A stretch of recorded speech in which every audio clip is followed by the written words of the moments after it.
ஸ்ரீ லலிதா சகஸ்ரநாமத்தின் 436வது நாமா ஓம் ஸ்ரீ குஷலாயை நமஹ ஓம் என்பதாம்.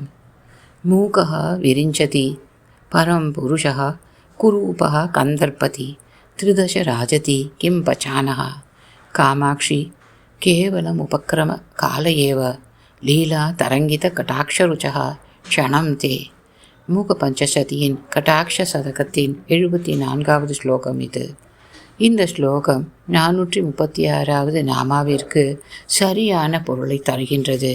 மகாபாரதத்தில் ஒரு வாக்கியம் உண்டு, சுக்ருதே துஷ்கிருதே வாபி தாதிருஷம் லபதே பலம். நாம் செய்யும் செயல் சுக்ருத நல்லதாக இருந்தால் நற்பலன், தீயதாக இருந்தால் அதற்கேற்றபடி. இப்படி கர்மாவை வைத்து தான் தருபவர் அம்பாள். கண்களில் நீருடன் அன்னையை நோக்கினேன். ஏனம்மா, நல்லது செய்தால்தான் தருவாயா என்று வினவினேன். அதற்கு பதில் சொல்வது போல் வந்து அமர்ந்தாள்.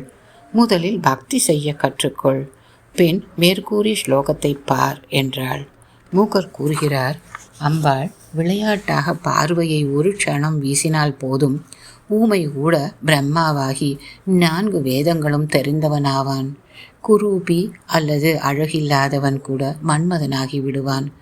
ஏழை 3 உலகங்களுக்கும் அதிபதியாக இந்திரனாக மாறுவான். மூகா விரிஞ்சதி, குரூபகா கந்தர்ப்பதி, த்ரிதச ராஜதி என்கிறார்.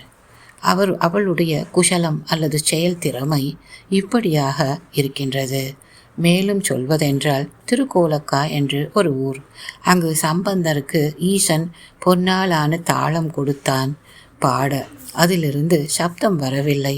தட்டி பார்த்தது குழந்தை. அம்பாள் ஓடோடி வந்து அந்த தாளத்தில் சப்தம் வரும்படி செய்தாள். அதனால் அந்த ஊரில் அம்பாள் ஓசை கொடுத்த நாயகி என்று புகழ் பெறுகிறார். நமக்கு எது வேண்டும் என்று நமக்கு தெரியாது, அவளுக்கு தெரியும். அதை அள்ளி வழங்குபவள், செயல் திறமை மிக்கவள். அதனால் ஓம் குஷலாயை நமஹா ஓம், போற்றுவோம் அவளை. குருஜி பட்டம்மாவிற்கு நமஸ்காரம். பிரியமுடன் சந்திரா.